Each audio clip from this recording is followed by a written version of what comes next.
Okay. Okay, I'm excited. Yeah, I don't have my glasses. That's why.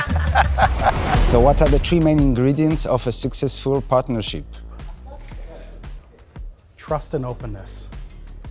For me, means when you can establish a long-term contact with customer. It's not just a matter to visit customer, to sell a product once, but to develop even the customer in the long term.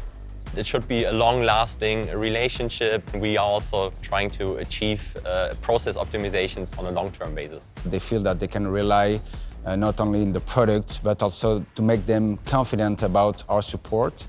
That we drive to solution-orientated to find the best solution for the customer. We are providing full service to them, not only products, but know-how, experience, trainings with our technical teams and also sales teams in the field.